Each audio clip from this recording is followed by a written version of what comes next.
of these top stories that we're following and more live pictures that we're getting. One of them is the latest regarding a story that really dominated the news cycles just last year, and that was the implosion of the Titan submersible. Well, today was day one of hearings in that entire situation. Fox News correspondent Connor Hansen has more. During a highly anticipated Coast Guard hearing, investigators showed a recreation of the Titan submarine crew's final moments. One of the last messages sent by the doomed sub was, quote, "all good here," not long before the Titan imploded, killing all 5 on board. The hearing's first witness was the submarine company OceanGate's former engineering director. Tony Nissen was skeptical of the sub's safety, testifying that he wouldn't let a crew take the Titan down to the Titanic wreckage in 2019. This submersible, what we're doing, has never been done before, right? We don't have classing direction on what good looks like. I said, nobody knows what good looks like or what it's supposed to look like. I said, but what I do know is it shouldn't look like that. Nissen described a tense relationship with OceanGate co-founder Stockton Rush, who died during the expedition. He also laid out concerns about the sub's hull, struck by lightning back in 2018. When I hired on, I had no idea they planned on going to the Titanic. I was never told that. The Coast Guard says the Titan sub had an unconventional design and didn't undergo a third-party review, which is standard. It was also stored outside, exposed to the elements for 7 months in 2022 and 2023. The Marine Board's investigation will determine as closely as possible the factors that contributed to the incident so that proper recommendations for the prevention of similar casualties may be made. The hearing is expected to last 2 weeks, with other top OceanGate employees set to testify. In New York, Connor Hansen, Fox News. Thank you to Connor Hansen for that report. And in fact, that hearing is still going on right now regarding the implosion of the Titan submersible. Let's go ahead and bring that for you next here on Live Now from Fox. This would have been the end of the 2022 season, about 4 dives before the end. I don't know. No, sorry. Are you familiar with the real-time monitoring system on board? Only by name and a description of what it does. It's an acoustic monitoring system. That's how they do it. Actually, I don't know. Are they using, like piezo crystals on the hull, or are they embedded somewhere? That I don't know. Just that they have something. Okay, thank you. That concludes my questions. Okay, thank you. I'd like to go to the NTSB, please. Thank you, sir, and I'll try to be brief. We talked about class surveys a while ago now. I'm curious, though, in addition to these class surveys, have you ever been involved with an inspection from a government agency, such as the Coast Guard, or maybe the MCA in the North Sea, or Transport Canada?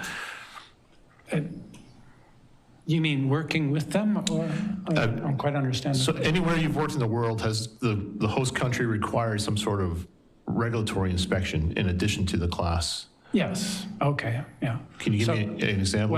Well, like I said, when I was in New Zealand, we had everybody with an acronym was standing in line to check us on that one. So it was their Department of Health, their Department of their Marine Sanctuary.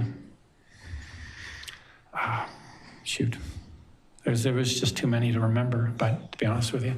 But yes, whenever you go to a different place, a different country, everybody has their own set of things that they want to be assured are addressed to their questions, I guess. So I haven't done, in many cases, when I've dove in different countries, I'm usually working for an employer. And so if that is done, it's probably done by either the operations director or such, but. Okay, thank you. How much of the ship's crew, how much was the ship's crew involved, either on Polar Prince or Horizon Arctic? On the, for the search, you mean? Or? No, the normal operations. How much did the actual crew get involved? Generally, what they supplied was, methods to get our boats off and on the ship. They were not out on the platform. They basically helped us with grunt work. On the ship. I mean, if there's something we needed to pack or something, but no, they were not actually part of the ship's crew is not actually part of the launch. How about with decision making, as far as if the weather's too bad or something's not safe? I mean, captains, there's God and then there's the captain. If he basically says that this is bad, he can overrun everything.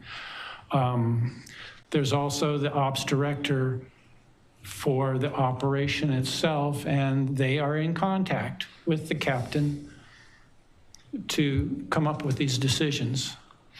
So, is that the same at other companies or other subs that you've worked with? Pretty much everybody I've worked with, yes. There's always, the captain is king. Is it normal, though, that the ship's crew is not involved with the submersibles? Ship's crew is, the times that I've seen ship's crew actually do work with it is when the ship's crew are familiar and operate like, if it's like it's a fixed facility, so it's a subtender. And it would be ship's crew then that's operating the A-frame or the tuggers or the tow lines or things like that. Yes, they do that type of work, but they never do anything that's actually connected with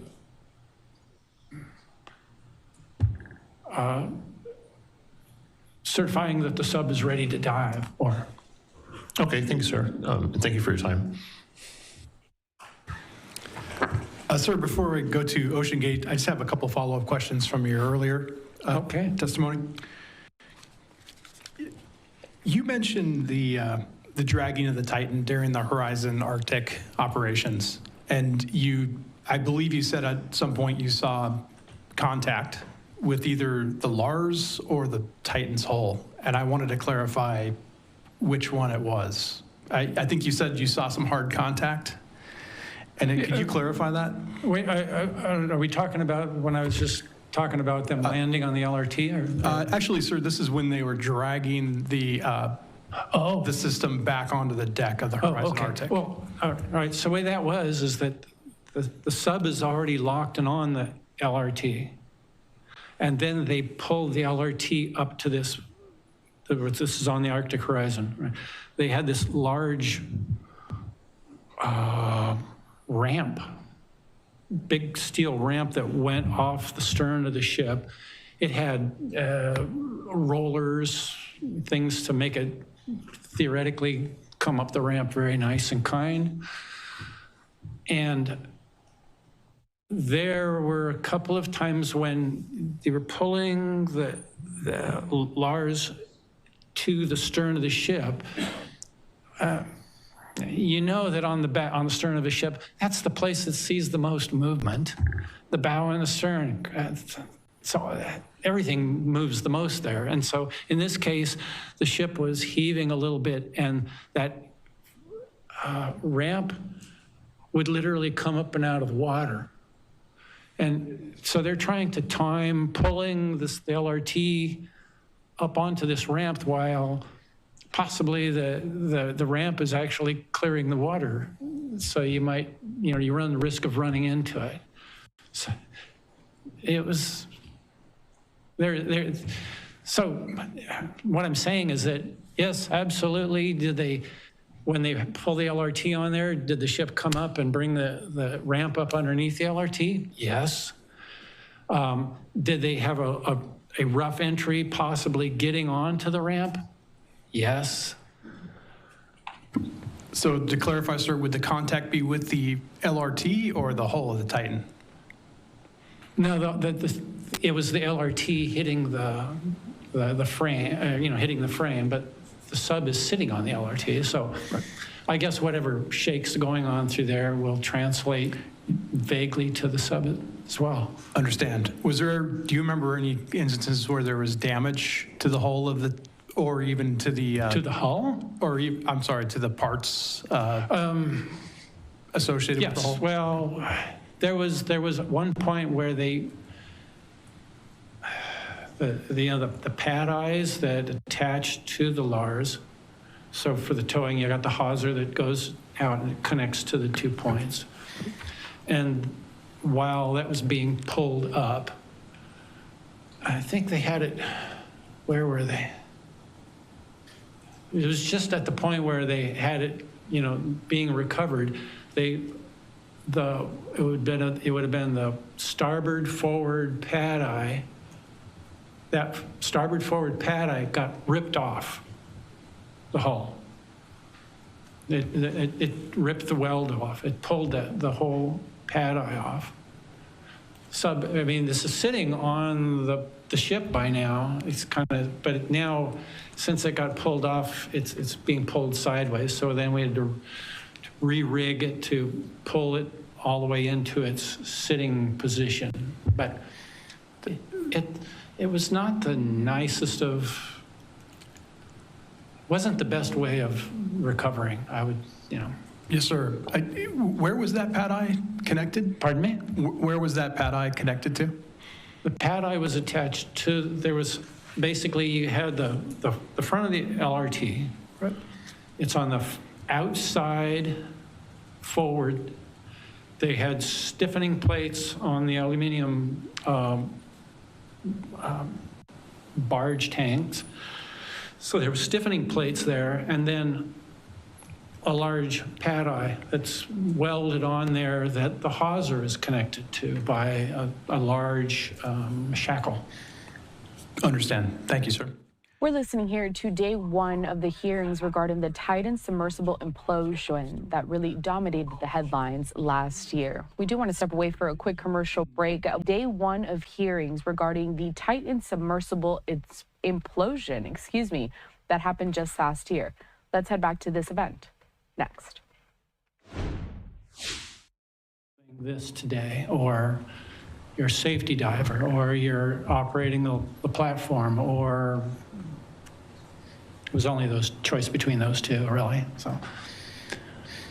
And did that individual ask you if you were, for example, like if you're go for the dive today? Oh, yes.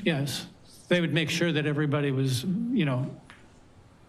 well, capable, not sick or whatever. Yes, he would ask can you do this? Yes, I can. Did he ask you if what you were about to do today for that weather on the given day, if you were good to go there? Now, as you mentioned fog on particular days where you couldn't work, would they ask your opinion about the safety of the operation that day? It never even got to that stage. When it was that foggy, it was canceled before it even came down. This was decided by the captain and the ops director. First thing, they get in contact with each other. So that the whole operation was basically negated from that decision of those two people.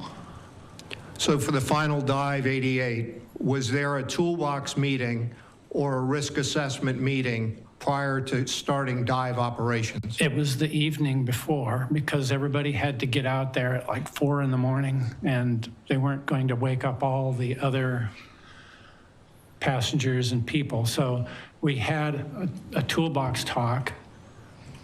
If it was a go by acceptable weather and things like that, all this remained. And the next day was a great day. It was calm, it was bright, it was clear, there was no fog whatsoever. So we basically went ahead. Thank you, sir. That's all I have. Thank you. Sir, I have one final question. Oh, OceanGate? Just. Yeah, thank you. Mr. Catterson, just to clarify, for each dive, would you know who was responsible for each of the substantive tasks that needed to be executed in connection with the dive? Sorry. For each dive, would you know who was responsible for each substantive task that needed to be executed in connection with the dive? Would you know who was responsible for which task before the dive? You mean, okay, so who is responsible for each section? For each task, for instance, the pilot or the operations lead. Their name would have been mentioned, when we had the toolbox talk, the name would show up about that, who is doing what task on the sub. Now, whether I knew them or not was not always the case, but I think that's what you're meaning. You knew who was responsible for which task? I knew that there was a person with a name was responsible for a particular job. Yes. Got it. Thanks. Thank you. Okay. No further questions, thanks. Thank you. Mr. Catterson, I'm thinking back to your statement where you said you raised safety concerns with certain OceanGate employees, including Mr. Rush. Yeah. How many times did you raise that concern with Mr. Rush about the integrity of the carbon fiber hull? How many times? A lot. Approximately. I would say no less than half a dozen. I would say probably more than that. Just. Did you voice the concern that you felt that the hull would fail catastrophically? I wasn't positive about what was going to happen, but I just said that I can't make my numbers equal what your numbers are saying. I can't make it, I told him I think that it's underbuilt. I can't make the numbers work. And basically, but he had engineers, not just one, but several of them that were working on this. Clearly, somebody knew what they were doing. And I'm assuming they were going to know more than I did because, this was just what I came up with. What was the general response from Mr. Rush? What's that? Oh, his response was basically that. He said, I have several engineers working on this, and they say otherwise. I'm like, well, okay. There it is. I still, we agree to disagree, but. Is there anything that you'd like to provide to the board information-wise that we may have missed?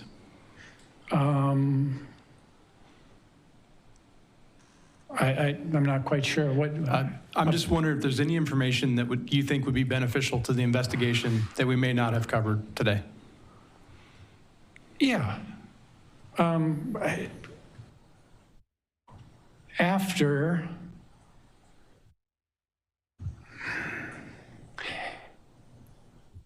After we found the sub, after the sub was found,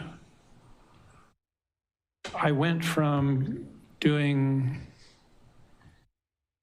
search and rescue, and then I transferred over to the Arctic Horizon and then proceeded with recovery.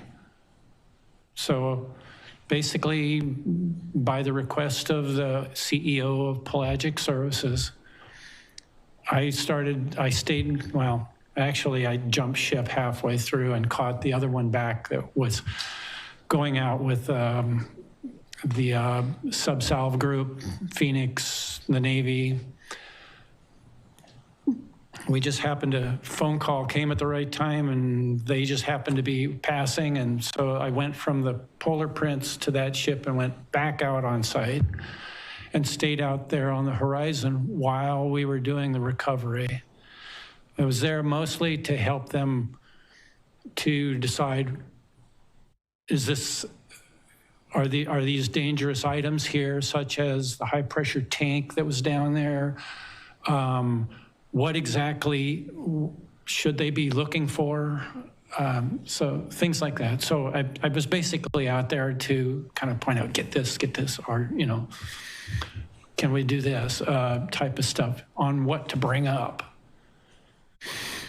And so when we did this, we recovered the forward dome, the 2 rings.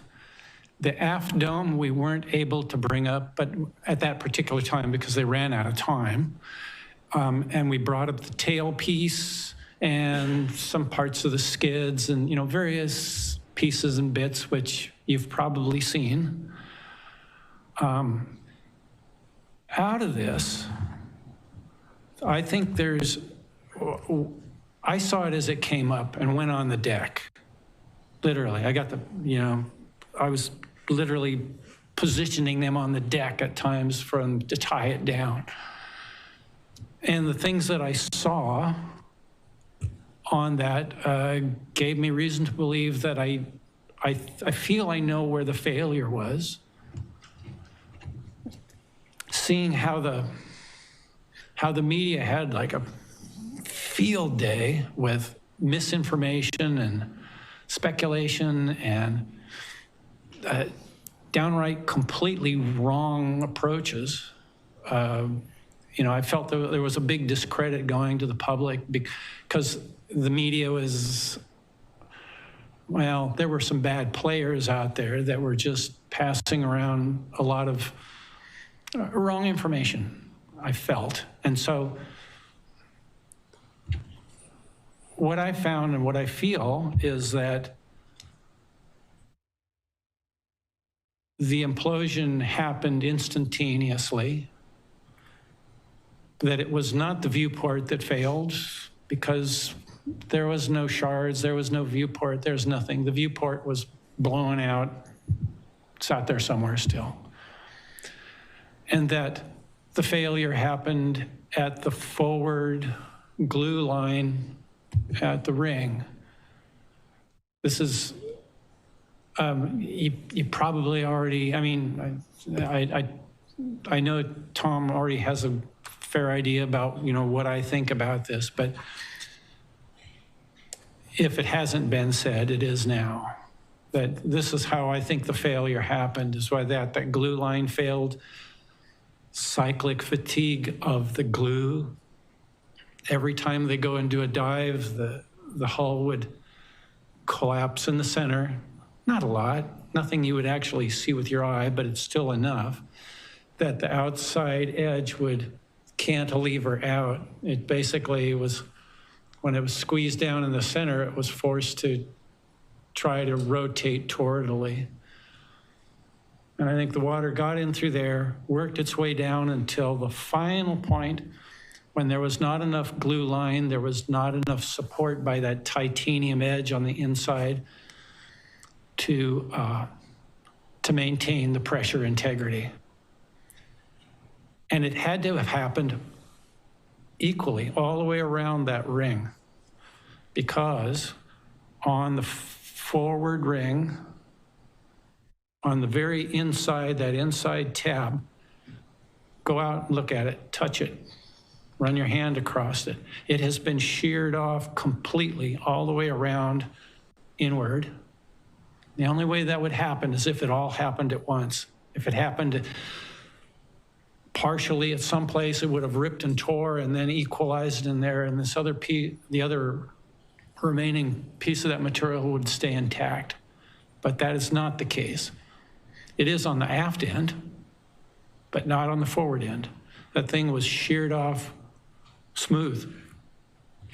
So this had to happen extraordinarily fast, which means the people in there had no idea this was coming. I just want to make sure that, you know, you let the public know that nobody was suffering in there. As a matter of fact, they were probably they were all waiting to see the Titanic when this happened. So that would be it. Okay. Thank you, sir. Does the board or anybody have any further questions for Mr. Catterson? Okay. Mr. Catterson, thank you for your testimony. You are now released as a witness at this formal hearing. If I later determine that this board needs additional information from you, I will contact you directly. If you have any questions about this investigation, you may contact the investigation recorder, Lieutenant Kelly Steele. Okay. Also, that adjourns the proceedings for today. We will reconvene tomorrow morning at 8:30 a.m. And we have one witness scheduled tomorrow. It's Mr. David Lockridge. Thank you and have a good night. All right, court is adjourned for the day regarding that hearing with the Titan submersible that imploded last year, really dominating the headlines in 2023. I do have a couple of tweets that I want to showcase for you regarding this entire situation. This first one here we have, courtesy of Fox News. It says, Titan submersible crew said, quote, all good here in final messages moments before vessel imploded. That's according to the U.S. Coast Guard. And then we also have this, a tweet from the New York Post saying, the engineer of doomed Titan submersible, I 100% felt pressured to get it operating. We're going to continue with some more coming out of that hearing. Again, it's expected to last a couple of weeks or so. So any new insight, any new information we get, we'll bring it to you here at Live Now from Fox.